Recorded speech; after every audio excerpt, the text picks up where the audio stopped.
It is Hammer time, and it's been a long time since we've had two doozies when it comes to movies at the box office. Yeah. And The Martian starts us off with Matt Damon here. Excellent films. The first one, The Martian, from director Ridley Scott. And all you need to know about this one is Matt Damon is marooned on Mars, and they have to find a way to bring him home. Anyone gets lost, hone into my suit's telemetry. You ready? Ready! Commander, are you okay? I'm okay! Watch out! Commander, Mark is dead. We have to go now. Wow!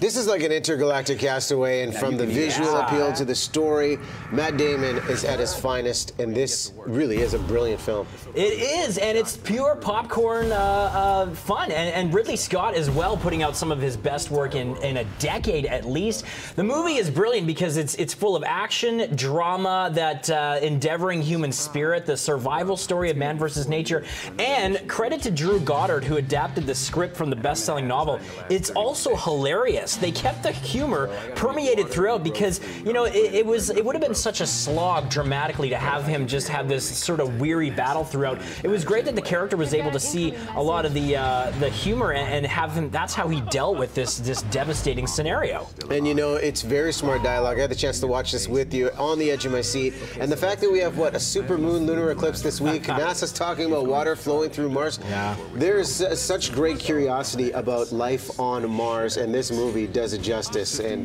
just a beautiful, beautiful film. It couldn't be more timely. Yeah, technically it is brilliant, right down to the cinematography and the special and visual effects. My quibbles, the cast is large, and sometimes some of the characters are secondary and aren't as developed as well as they could be.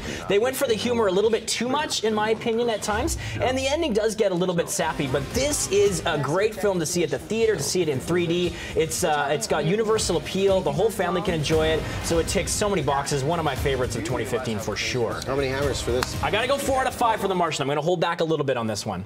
Big fan of Jessica Chastain. She does a fantastic job alongside Matt Damon. Okay, Sicario, all kinds of hype at the Toronto International Film Festival. Do tell. As if you couldn't get any better, Sicario comes onto the big screen, a blistering thriller with Emily Blunt, Josh Brolin, and Benicio del Toro from Canadian director Denis Villeneuve, who is possibly the most exciting director in Hollywood right now, and veteran cinematographer Roger Deakins, who he worked on Prisoners with, and will be doing the Blade Runner sequel. This is an incredible film, a taut, riveting thriller about the Mexican drug trade. And you know what? It plays out like a stage production. I lost myself completely in this movie, whereas in The Martian, I was always, you know, aware that I was watching a big-budget Hollywood spectacle. This movie, it transfixed me through amazing set pieces, gripping performances, and at times I was completely lost in it. It resonated with me for days afterwards. So this is a good weekend for movies. How many hammers are you going for Sicario? This is probably my favorite film of 2015 so far. Everyone's firing at all cylinders. I would consider it Villeneuve's masterpiece so far. I'm going 5 out of 5. Ooh. Oh.